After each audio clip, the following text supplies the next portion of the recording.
Welcome, Sagittarius. This is Regina from Pacific Tarot, and I'm getting ready to do a full moon reading in Pisces, a lunar eclipse on the 7th of this month.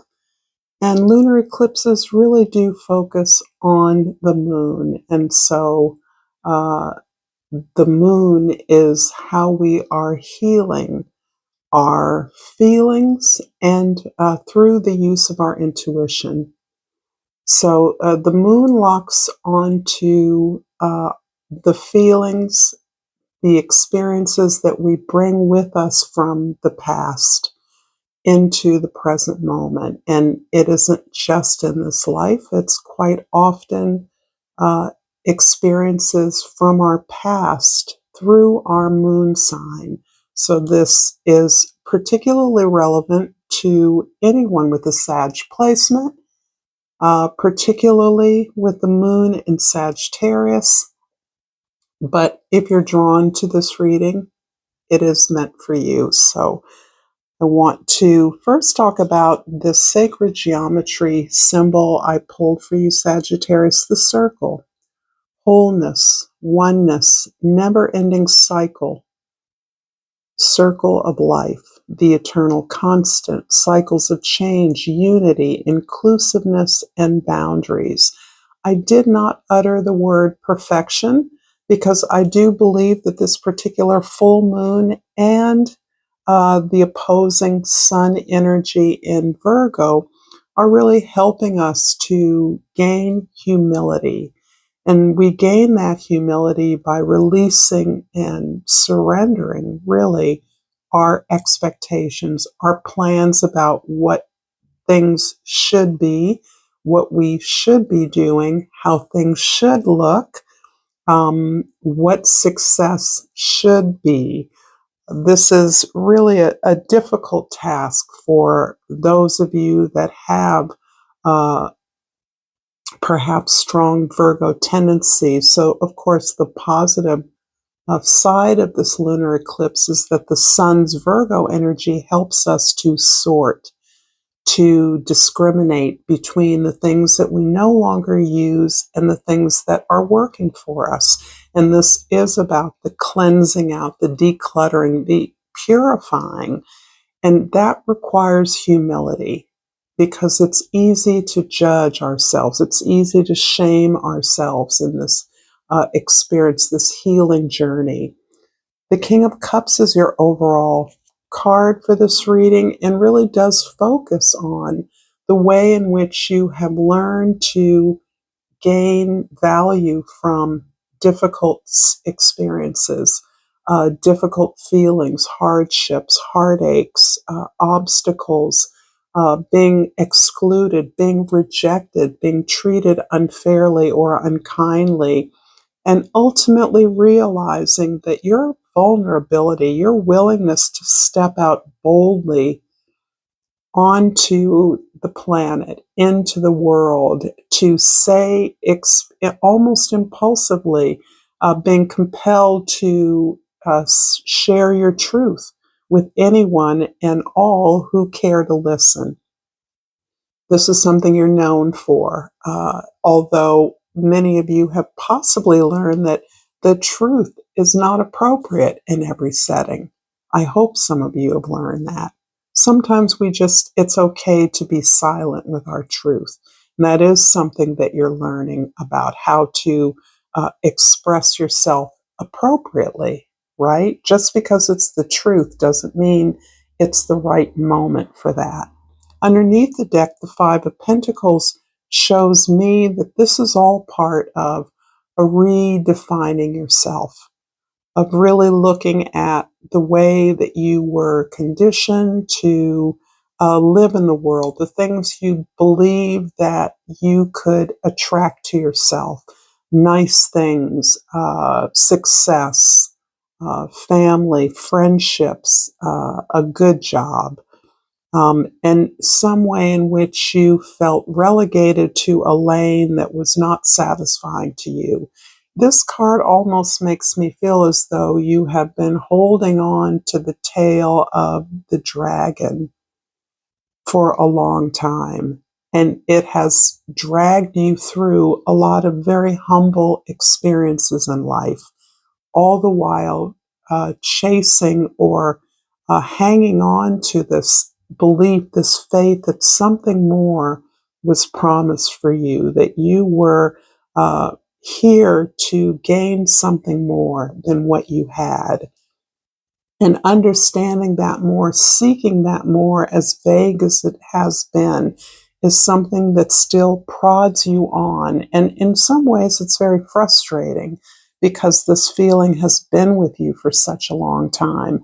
Now that you finally recognize that, yeah, I can have nice things too. That doesn't make me a bad person. It's okay to have money. It's okay to earn money. It's okay to be worth a lot and to gain that worth in any exchange I undertake. So there's a variety of ideas about what you can have. And this is something that roils within you. I'm going to look at the present right now. Two cards came out in this position, the Moon and the Five of Swords. So we're actually looking at the underside of this journey to have more. And it has to do with being more. And the strength and the ability you have undertaken for quite a long time. For some of you, this has been many, many a year that you have understood that you had to face your demons. You couldn't run away anymore. You couldn't hop on to the next exciting train to another adventure because the things that were uncomfortable about your life were within you, and you finally hunkered down to meet those experiences within. And part of what's challenging is that you're specifically manifesting these realizations about the things that have raised doubt in you at every stage along the way. Why every experience brings up a sense of doubt, a sense of not having enough, not being adequate, not being for real, being an imposter. These are experiences that you are unconsciously cycling through, and you are actively seeking out a reckoning with these experiences as part of your spiritual foundation. You understand that you are facing the consequences, or you have come to enact the gifts that you've gained from other lives. But those have been challenging experiences because there is something important for you here to do. And this, I think it's a sense of fatigue that you may experience as you have had this feeling of being so much more than your perhaps circumstances would belie. You're also in a place where you are open and very, very attuned to your ancestral circle, your heritage, your cultural mantle. You wear all of these with increasing familiarity and comfort.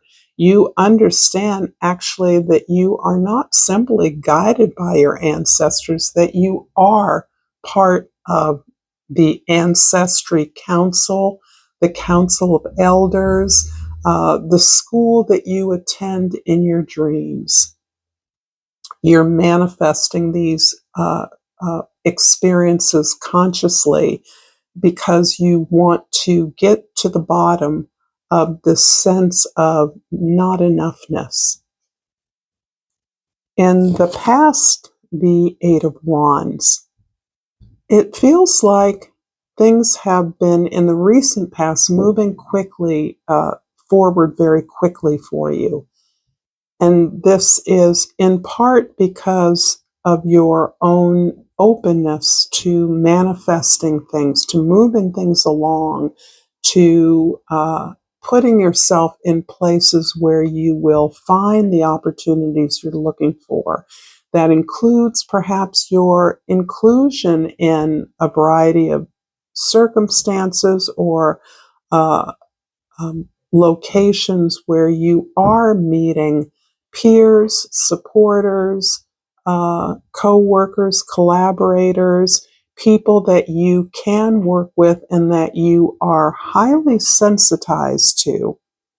So you are aware that you have something others want, and you're still working through what that is and why you feel so out of ease often in receiving support or compliments.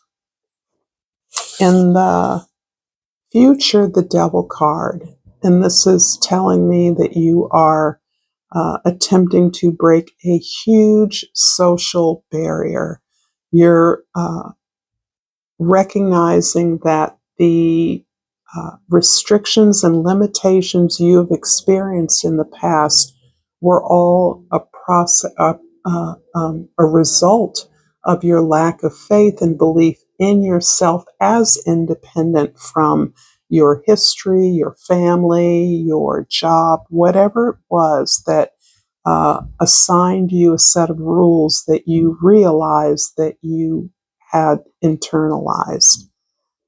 And this is part of the contradiction for many who have uh, openly resisted what was expected. Perhaps for much of your life, you resisted what was expected. You always knew there was something more, something different from what you'd have been exposed to that you wanted. And now you understand that you are reestablishing, restructuring your life in a way that prioritizes your needs and desires. And this is something that is a way of channeling your phenomenal passion for life. You have so much to give. People come to you for the stability and security, for the wisdom that you contain. And you are struggling to see yourself as an elder. And this isn't simply for those who have advanced in age. This is about being an authority in your own environment, that you embody that. If this reading is resonating with you, please like this video. Please share this with others if you feel inclined to do so, and subscribe to my channel, Pacific Tarot. It's really important that you help me to grow my channel, and I appreciate the time that you spend with me. So thank you for that. I'm going to clarify the present, the Moon and the Five of Swords, with the Eight of Wands and the Seven of Wands. Okay. So the Eight of Wands is a repeat here. So we've got two eights there. And this is really about you manifesting what it is that you see as the ideal conditions for you to be successful, for you to achieve something. So that is powerful. The Seven of Wands is telling me that you have had to be a little bit defensive, or less than defensive, a little bit protective of your space. That you recognize that the only way that you can do this very sacred, private work around mining your subconscious life and experiences needs protection. It needs to be away from others. This is not for others, and it requires a lot of energy for you to go to that place each and every day, to manifest dreams, to tap into other intelligences, or to be receptive to the guidance that you have asked for. This is very clearly about prioritizing your needs and looking at the space you need to exercise this gift. that is the basis of your calling in the more that you want. In the past, the Eight of Wands is clarified by the Three of Pentacles and the Nine of Pentacles. So it seems to me that you are a collaborator par excellence.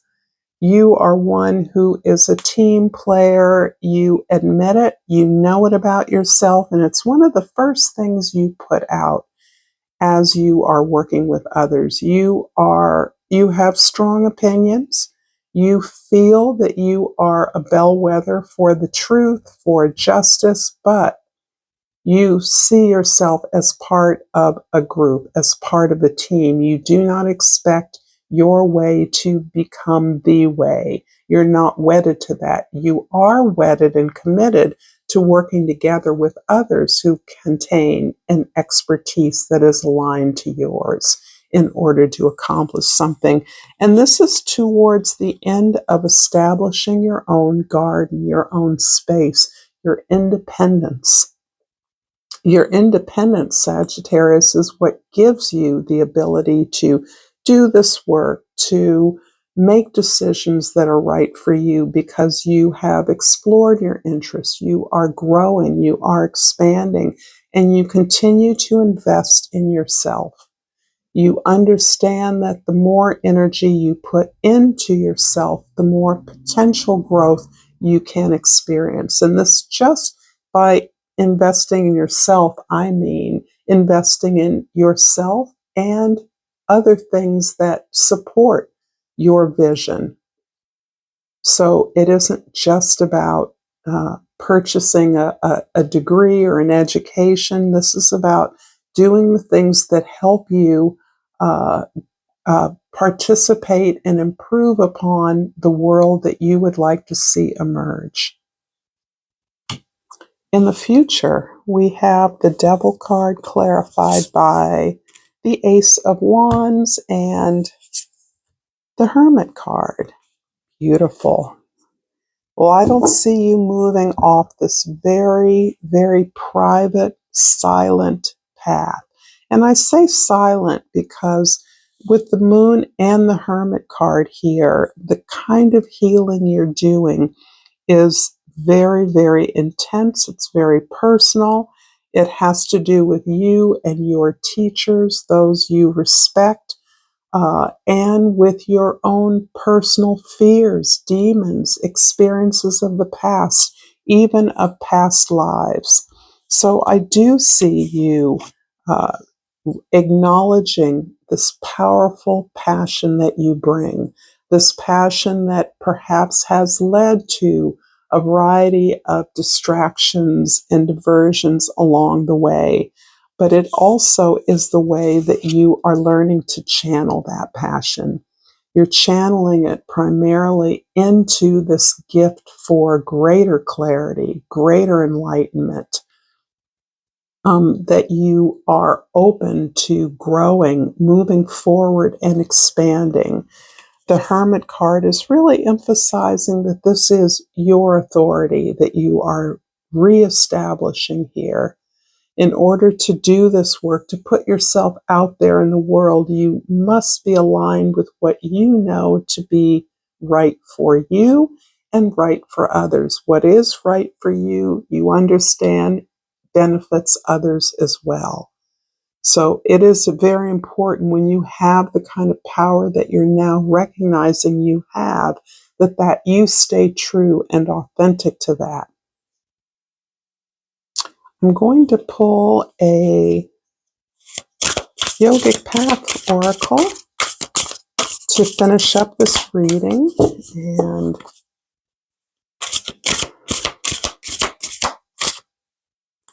I pulled Thomas. And I'm going to look this up in the guidebook and read it for you. Thomas.